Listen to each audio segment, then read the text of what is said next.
This episode is for the woman who looks at her life and thinks, I should be happy. Why do I feel so far away from myself? I was really thinking to myself, my husband and my son are going to be better without me. Oh my god. If this whole thing is just too much, I'm broken. And I was literally like opening the window, looking down from the bathroom. Okay, where do I smash my head so I die instantly without pain? And that's when I was really like, I need help. I'm gonna admit to myself that I can't do this alone, and I don't think anybody is meant to be doing this alone. So the first sign is that I see often is that looks like wanting to control things as much as you can, even though it's just an illusion you can't control. Why does motherhood, even in the happiest families, trigger such a deep identity shift? Yeah, I think it triggers such a deep fundamental shift because it's meant to. Your life fundamentally changes. So why wouldn't you change as a person? Because identity gets to change. Maybe lean into that. Who am I invited to be now? Like, what sort of person do I need to be in order to thrive in this new chapter of my life? So see it with curiosity, see it with excitement almost, and it's really hard when you don't feel safe. You get to dance whatever is coming your way, and it's fun. It's kind of addicting because when you're in the unknown, the energy of everything is possible and nothing is impossible is so addicting. I think I want you to know that you're not alone, that every person in any stage, probably right here, right now, like you don't know, like people around you, they're having similar quiet crisis or like uncertainty in their life, and you're gonna be okay. That you have what it takes in you. You have what it takes in you.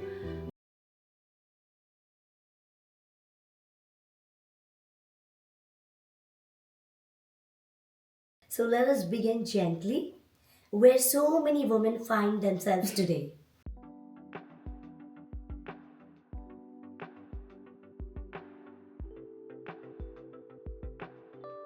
Go ahead. Patricia, why do so many women wake up one day living a life they built, yet no longer feel home in it?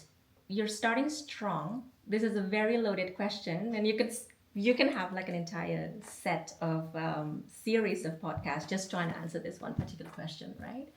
Before I answer, though, I think it's going to be very important for me to say this. Whatever I'm saying here and in my teaching is based on my experience, my research, my study, my conversations with clients, with inspiring women around me, and it's not the universal truth. I, for one, I'm a woman of color, but I'm absolutely privileged to be able to access support, help, mental health resources. I have an incredibly supportive partner, and I live in a context where talking about my mental health and seeking help is not stigmatized. And this is not true for a lot of women in the world, and I get that. And I just want you to know that if you don't find what I'm saying resonating with you, that's absolutely fine. Trust yourself. Take what you think is useful for you and leave the rest. Trust your gut, trust your knowing, and you're good to go.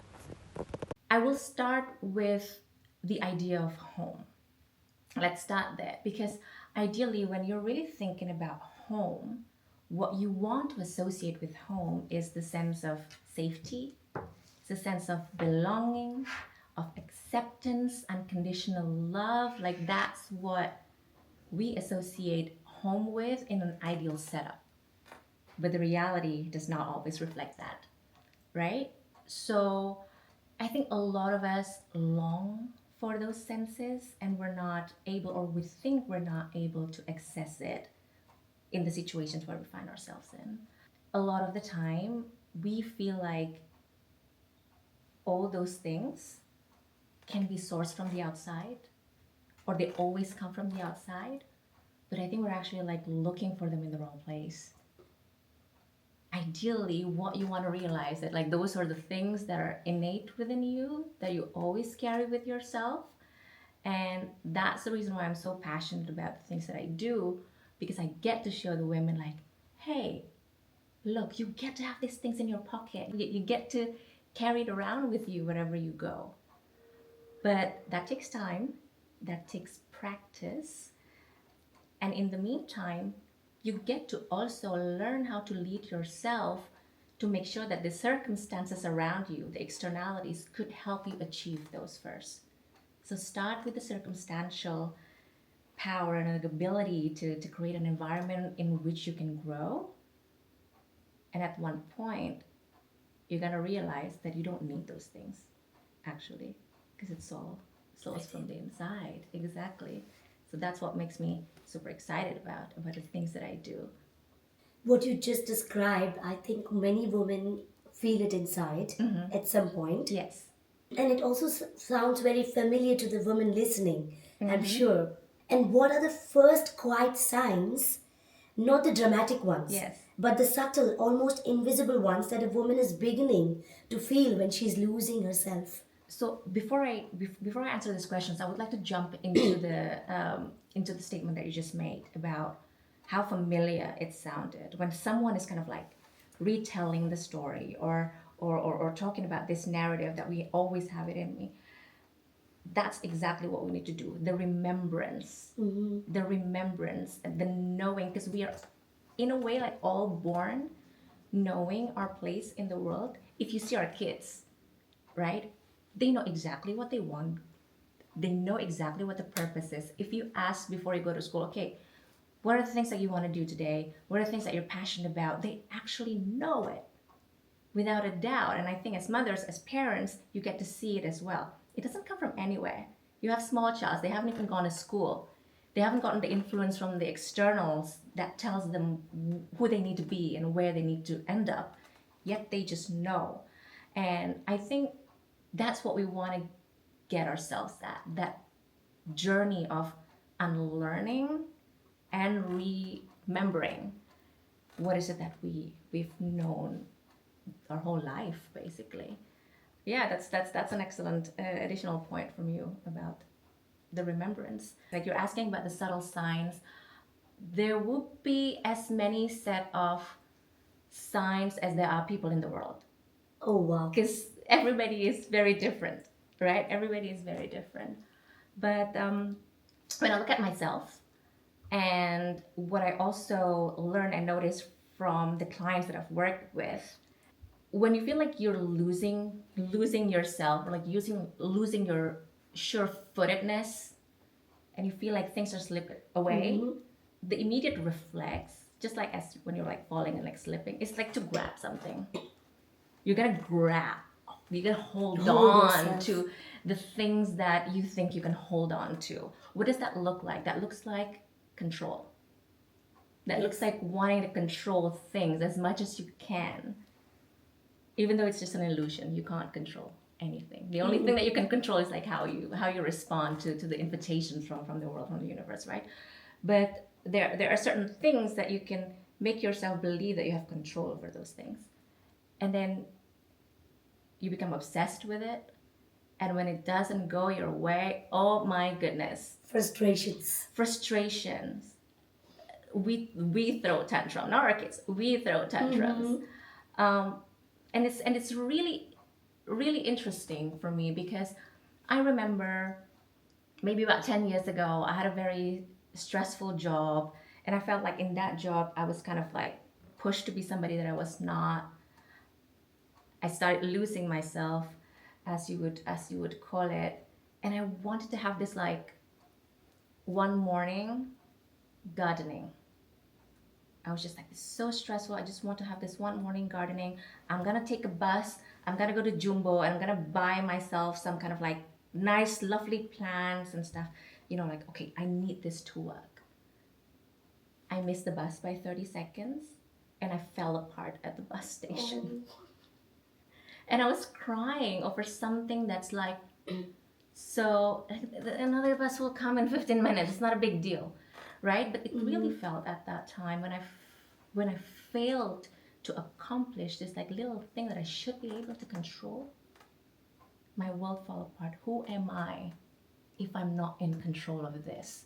you hear your frustrations asking that question, right? Mm-hmm. And you see this in new moms, including myself. Me You too. know, like you're obsessed about your kids' sleeping pattern and sleeping schedules. Who have not been in that situation, right? Rather than like going with the flow or like responding to the child, you're gonna let your app tell you when the kids needs, because no, this is the schedule. Like he needs to go down. Da, da, da, da, da. Feeding, it's like that too. Like breastfeeding, like transition to solid food, like all these things. Like new mothers are like certain things, the behavior of the partner, when they need to show up, how they need to show up. You become a little bit more obsessed with these smaller things, and it's natural. And it's natural because that's what people do when they feel like they're out of control. You want to control something. And the sad part about this is like when things don't go according to what you have in mind, and then when people start asking themselves, if I don't get this right, who am I now? And that's really like the hardest part. And what's interesting about holding on and letting go is that the shift and the slipping is not actually as painful as the resistance when you hold on to things. Yes. When you actually let go, it actually feels more gentle. Yes. Yes, exactly. So the first sign is that I see often is that, and that's actually like a good time to ask myself, what if I go with the flow? Why do we feel the need to control in the first place? I feel like the need to feel in control comes from us not believing that we're gonna be okay no matter what. That Yes. fear, that like not having that sense of safety and security in ourselves. And this comes from so many different reasons. It could be upbringing, it could be things that you go through as a child, it could come from like how your parents actually like mirror you when you're growing up. So that's actually, yeah, it comes from so many different places. But I think fundamentally is that feeling of like, I'm not safe. I'm not feeling Yes. safe if I'm not in control. And that's when the intuition, the remembrance comes. And it's important to tap into that, right? Exactly. Exactly. And I think fundamentally, when we get to that place of like, you know what? I know I have what it takes to go through life. There is a reason why I'm here. There is a reason why to go through this challenges or journey. There's something that's planned for me, and I know I'm gonna be okay. I'm not gonna have something that like too big for me to chew. I got this. I got this.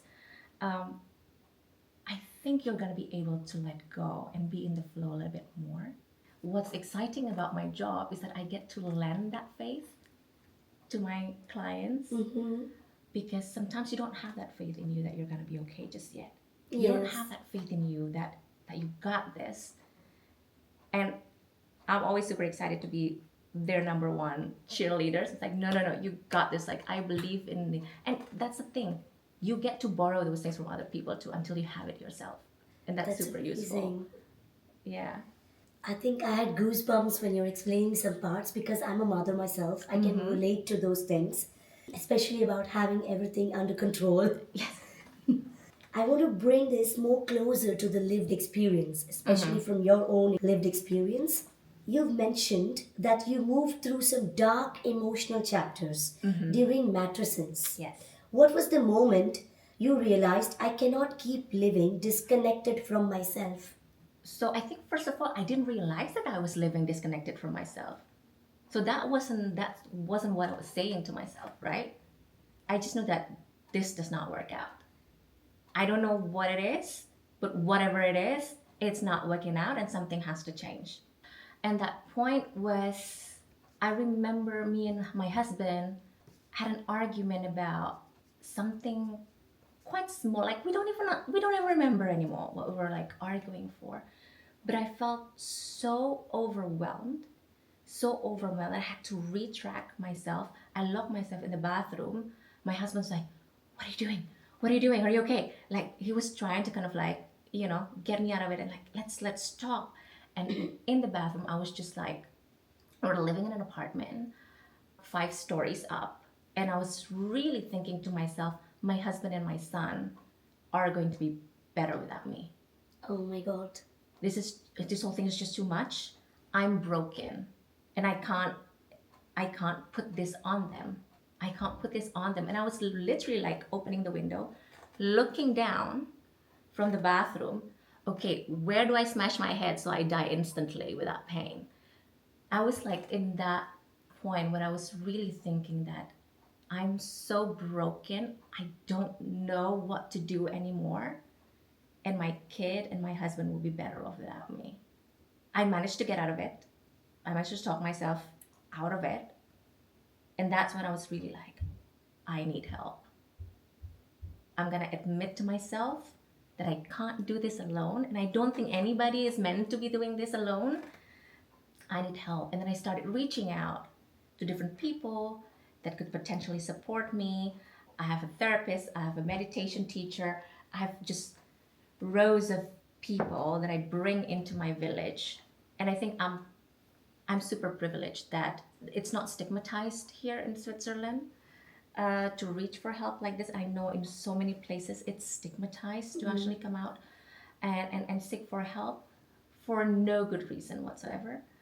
But yeah, I was lucky that I was able to find the help. But admitting to myself that something needs to change is important. What stage of motherhood were you in? How old was your kid when you had this He thought? was probably 5 to 6 months. That's Yeah. exactly the stage where you have this postpartum depression, right? Absolutely. So I was then diagnosed with postpartum depressions, with some suicidal thoughts coming in and out.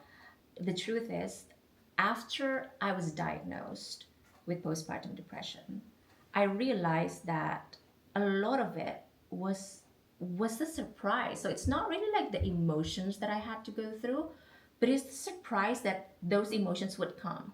Because when you were about to become a mother, the narrative is always like, oh, it's gonna be like so lovely, you're gonna have this. It's just like such a beautiful picture painted for women about how amazing motherhood journey is going to look like. And it's absolutely correct.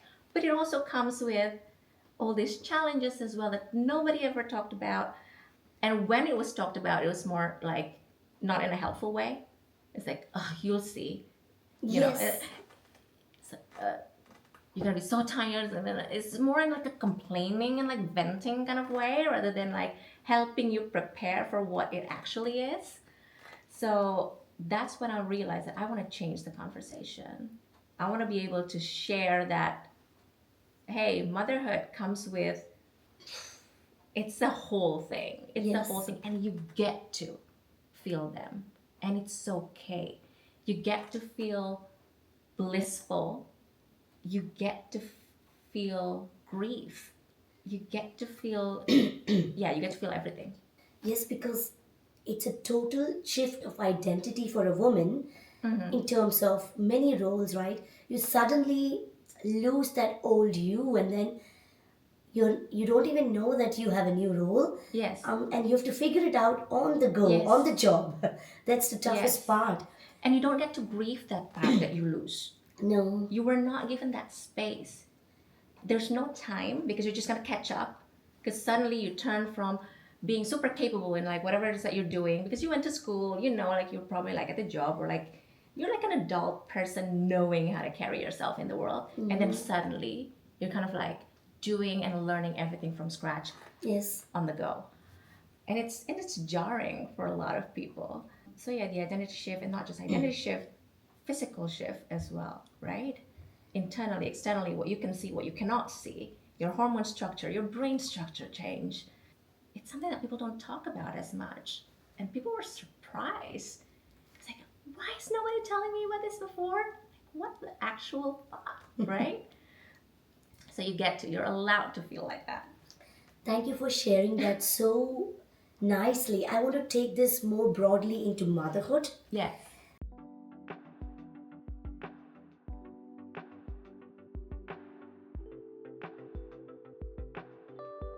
So many women listening will recognize themselves in what you just said. Why does motherhood even in the happiest families, triggers such a deep identity shift Yes. for so many women. I think it triggers such a deep fundamental shift because it's meant to. It's like asking, why do we have to go through puberty? You have to. There's It's like a um, journey you have to go through. it's meant to. Like, sure, motherhood is not a journey that every woman has to go through. But when you become a mother, your life fundamentally changes. You suddenly have this person, you have this relationship, you have this sort of like emotional connection that you've never experienced before with anybody else. Your relationship structure, your family structures, every fabric of your being is affected by this huge change. So why wouldn't you change as a person? To me, the expectation that you don't change when you become a mother is the crazy expectation Yes. that a lot of us put on ourselves. After I become a mother, like, I'm not going to change. That's just impossible. Literally, your body changes, your brain structure changes. The brain sets the priority for you as well in a way that probably you didn't recognize before. So why wouldn't you change? So what I'm trying to challenge is really this idea that identity should be unchanging, because identity gets to change. Yes. What is identity in the first place, right? It's probably something that you decide you are at some point of your life. Yes, and you're allowed to decide this each time with each phase of your life to change it. Exactly. And then, as opposed to at the earlier stage of your life, I think right now you get to decide with intention who you are. And that's a beautiful thing, because a lot of people decided who they were when they were very young because they were trying to run from something or when they're trying to chase something. Let's say, okay, so when I was very young, I somehow decided that I'm a good student. I'm somebody who likes studying, who's very smart, who's gonna get straight A's and would just excel in career, right? The reason why I decided that is because my mom is an academic and I feel like I could connect with her the best when I assume this identity. It just becomes our thing. I felt loved and accepted and connected most when I assumed this identity, right?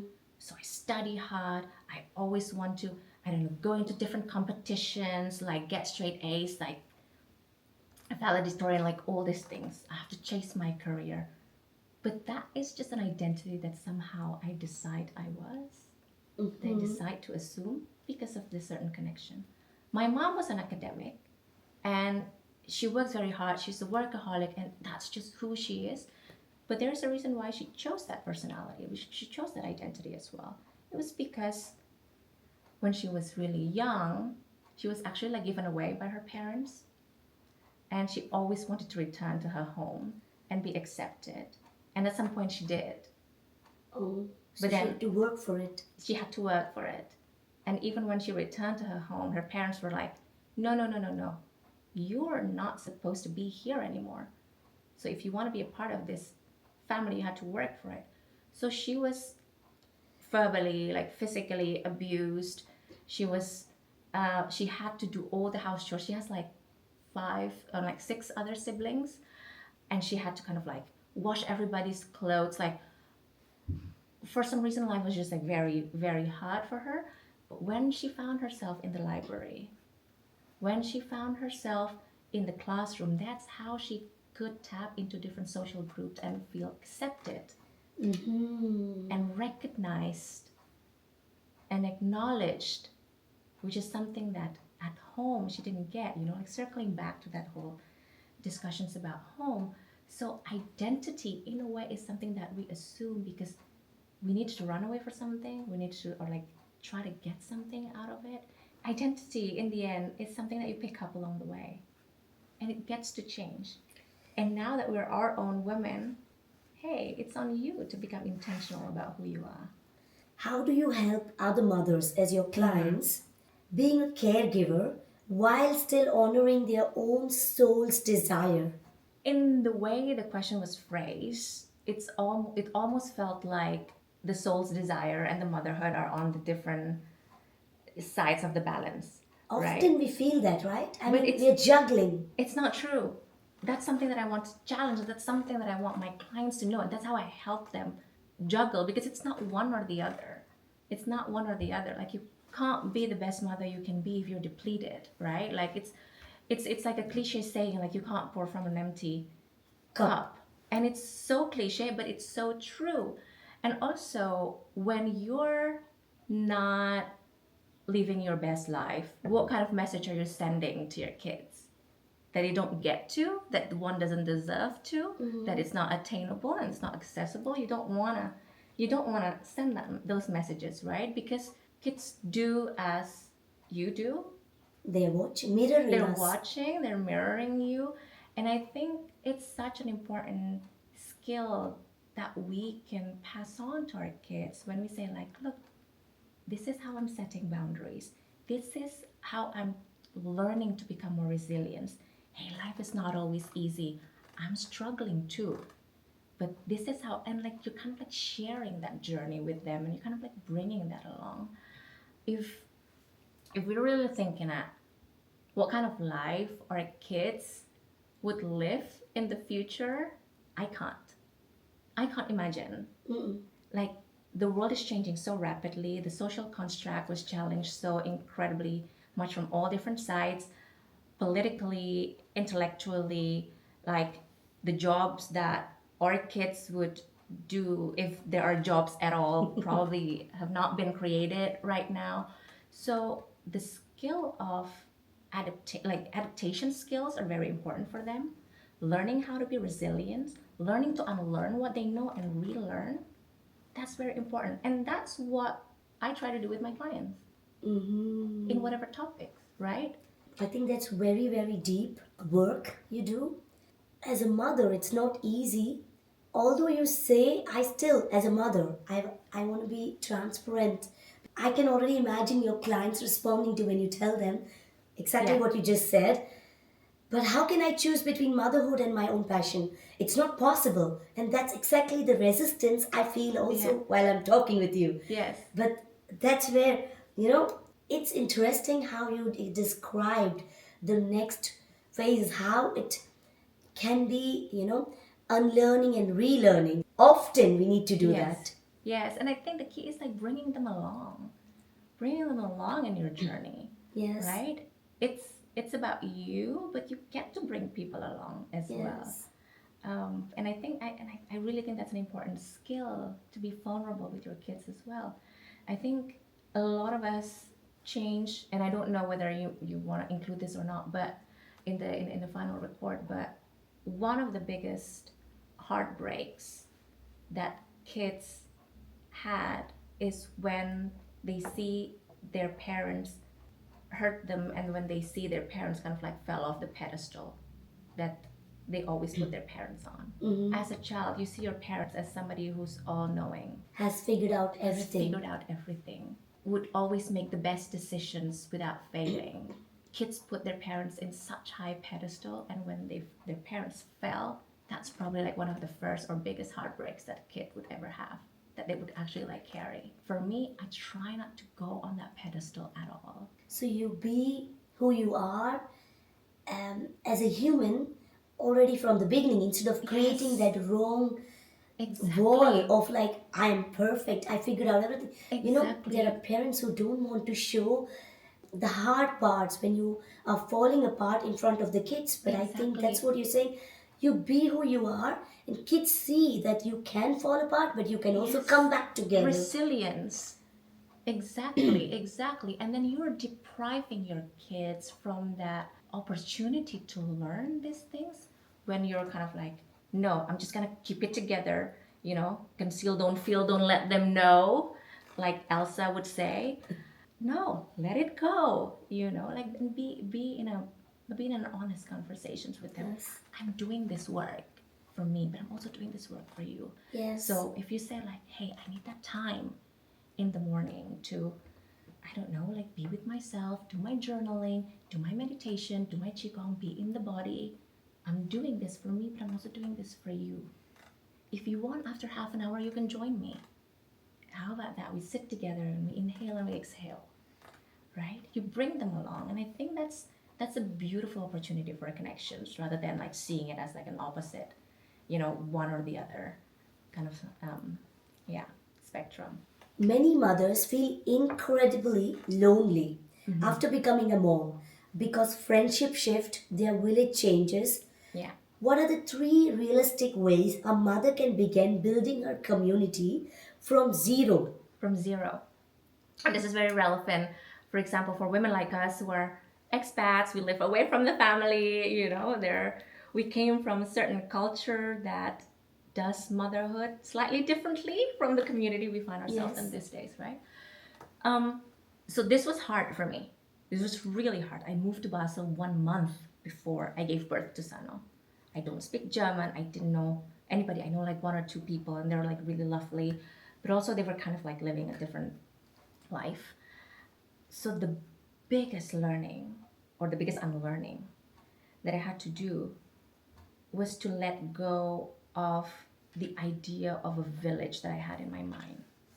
I had a very specific idea, and I think many women, many people do have very specific ideas about what they want their village to look like. They probably expect, oh yeah, that would be lovely if my family could do this, if my husband could do that, if my in-laws can be here, my friends would show up in this way.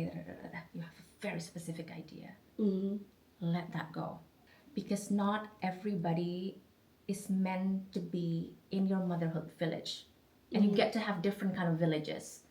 You can probably want to have like your intellectual villages, like where the members are there to kind of like stimulate you and share ideas and like be creative together.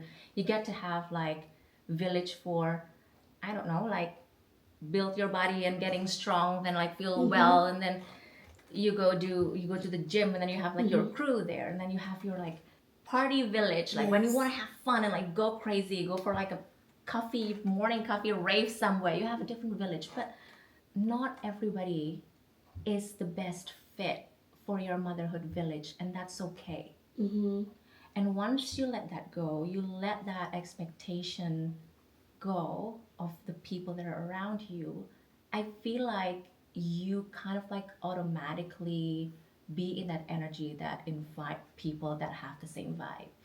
Yes, I felt that. Right? Yes. Yes, exactly. So I think that's the first thing. Let that go, let that idea go, and be open. Yes. Sit somewhere in the park by yourself, not like resenting people who are not showing up with you, but look around who are already there. Talk to them. Wow. So that would be my first thing. And a village need a leader, no? You need to be the leader of your own village. You get to be a villager in other people's village. But when it comes to your village, you need to have that vision. You need to have clarity of what's true and beautiful for you, what would work for you as a mother. And you invite that vibe. And hopefully like people will show up as they did for me, as people did for me, out of nowhere, out of the blue. Somebody would call. Yes. Somebody would like, hey, I heard that you're having a difficult time. I'm actually like a doula, and my friend told me about you and you're struggling, and she gave me your phone number, and I just want to reach out and check if you're okay. I've never talked to this person before, Bhavana. I didn't know her, and she would just like call me. But I would sit down at the park. I was playing with my son, and then suddenly a neighbor that I've never talked to just like sat next to me and be like, hey, how old is he? I've seen you when you moved here. You were huge. You were like 9 months pregnant, probably. I'm sorry, like it might be strange that I was kind of like looking at you, but I'm a midwife. So I paid attention when like pregnant women are walking around, and I'm like so happy that you moved here. And then we just started chatting, and then she shared her experience with her clients, and I told her that I had postpartum depression, and she was like, oh, there are some resources that you can. People show up in your village when you're clear about what feels good and not, without any expectation about how it ended up looking like. Yes. You know what I'm saying? That's so important. Yeah. Let's talk about what a woman can actually do when she feels lost.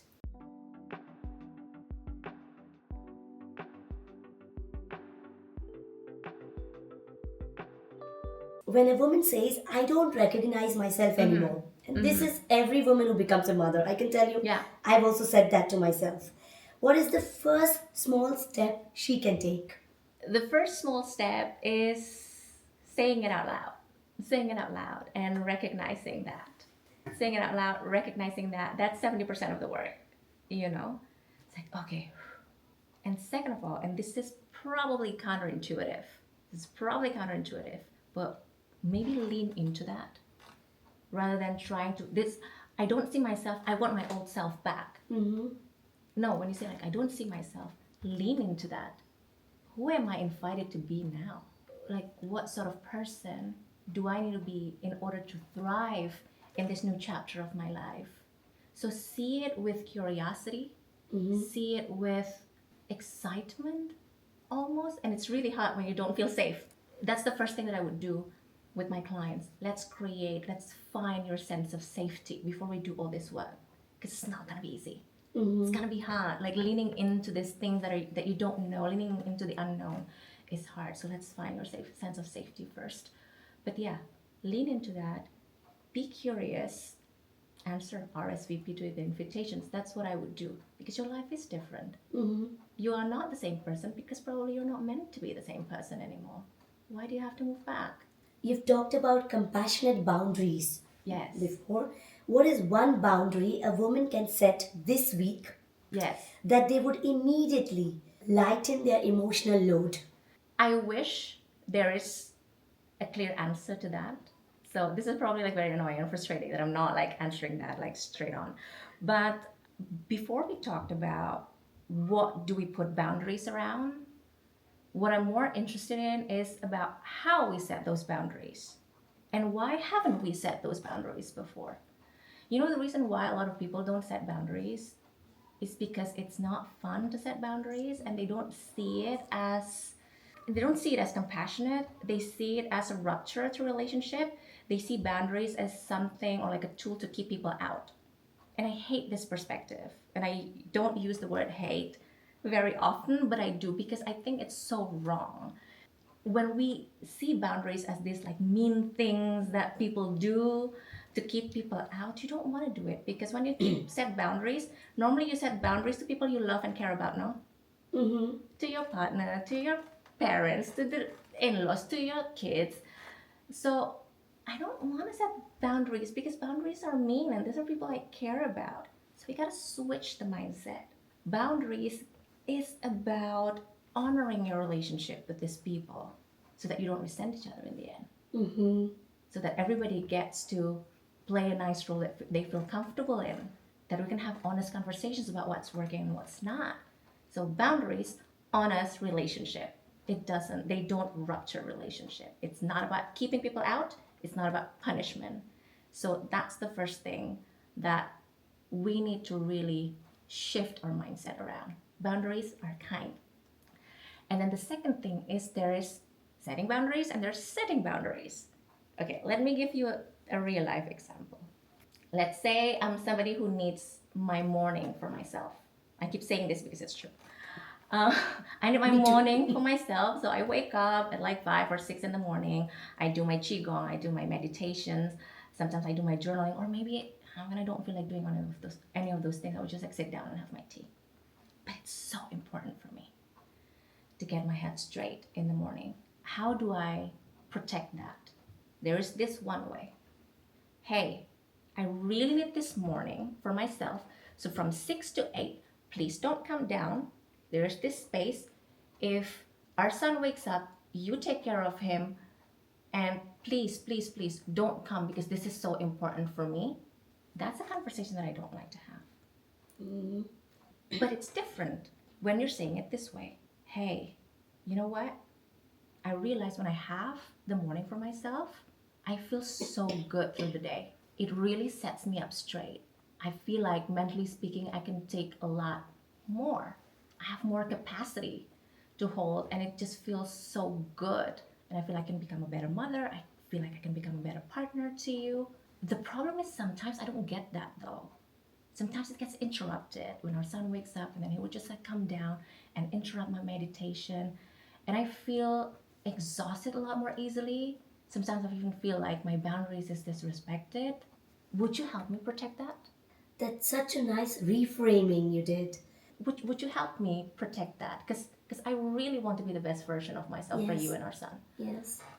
Boundaries is bringing people along with you in the journey. It's not about keeping my husband, let's say, outside of that, like this is mine and you can't come in. It's like, no, can you help me protect that? You're bringing the people along. So that is very different way of setting boundaries. So it's not the what. The what is the same thing. It's the how. How?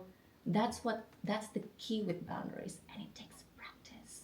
Yes. And it takes practice. It takes knowing when to hit the brake.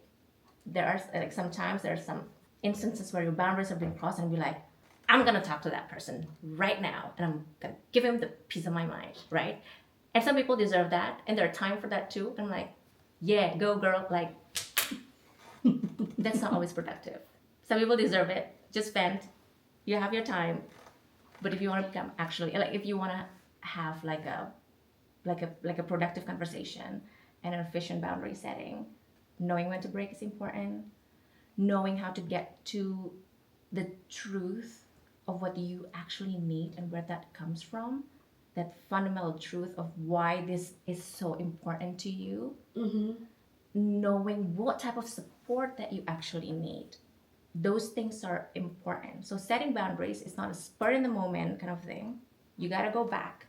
You got to have all the elements in place with such clarity, and then you get to communicate it in the way that's kind when your emotions are not like that. Yes.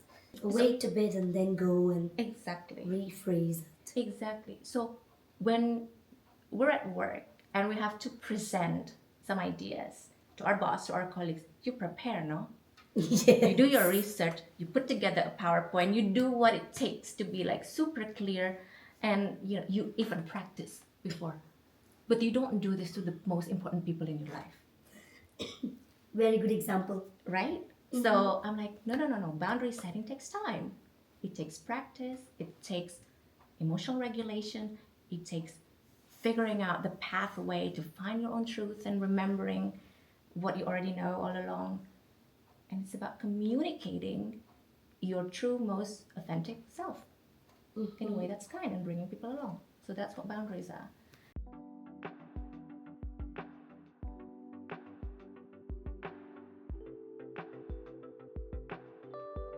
I want to close this conversation with what really matters. Yes. For anyone listening who feels like they are in a fog Yes. or a quiet crisis, what do you want her to know?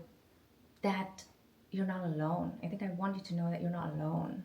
That every person in any stage, probably right here, right now, like you don't know, like people around you, they're having similar quiet crisis or like uncertainty in their life. And the truth is, it's always like that. It's always an illusion that you know where you are. It's always an illusion that you know what's to come. You're always in this transition. And that's okay. And that's okay. And that gets to be fun. That's what I try to emphasize. Like, it gets to be fun. It happens because it needs to happen. It happens because maybe it's necessary. Maybe lean into that. And it gets to be fun. It will be hard, but it gets to be fun too. So I think that should sum it up for me, like in this experience, because I realized how scary it was for me. I was like, what the fuck is this thing? Like what? So many unexpected turns and like things go upside down. But hey, roller coasters are like that too, and they're fun.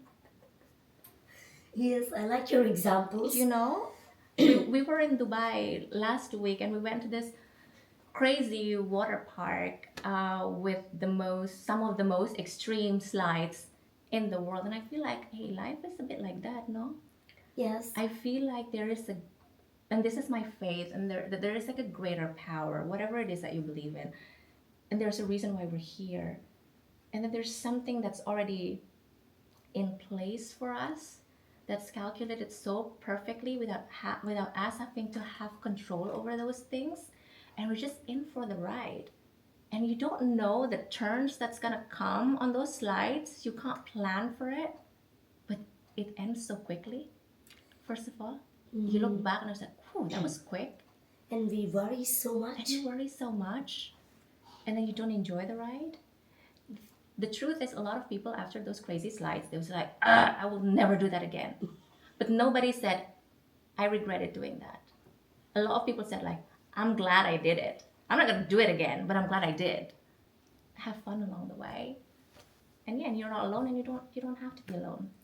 What truth about yourself did you discover, Patricia, only Yes. after going through your own transition? I always thought myself as somebody who likes predictability, likes stability. I like knowing, I like planning, I like controlling, and that's where I thrive. And it's like Out the window. out the window. And I'm feeling great at not knowing. It's kind of addicting because when you're in the unknown, the energy of everything is possible and nothing is impossible is so addicting. Like once you find your own sure-footedness in yourself, not externally, so the things can change, but your sure-footedness remains, anything could happen. And it's fun. It's like you get to dance. You're not just like standing still. You get to dance with whatever is coming your way. And it's really fun. I keep repeating it because it is. And yeah, you'll have bad days, right? If you dance, sometimes other people step on your foot. Sometimes you slip. You make fun of yourself. You slam your head into the floor, and then you dance to the wrong rhythm. Like you embarrass yourself sometimes. That happens, Yes. but keep dancing anyway. Remembrance that you are in the ride, and while you are in the ride, have fun Yes. instead of Yes. being sad, right? Exactly. Wow. So I like that. I like that about myself and the new me. If every woman listening today could take one sentence from the conversation today, what would Yes. that be? Again, I love lending this space to a lot of people, but I believe that you're going to be okay. That you have what it takes in you. You have what it takes in you to go through this. And you're not alone. You don't have to be. There are people who are experiencing very similar things to you right now. There are people who are a few steps ahead from you right now that could be there. You know, it's a dance. You can dance to your own rhythm. You can dance alone. There are times when other people would lead you as well in the dance, and you get to do it together. So yeah, you're not alone, and you're gonna be okay. Thank you so much, Patricia, for sharing this raw, honest, kind conversation today with me. I'm sure this conversation will stay for a long time with all the women who are listening. And for the listeners, you will find how to contact Patricia in the description below. And I'm Bhavna, your host of Share Her Story, inspiring women in Switzerland. And until next time, I hope you stay safe and keep shining in your own story. Thank you. Thank you. Thank you, Bhavana, for having me. That was really fun.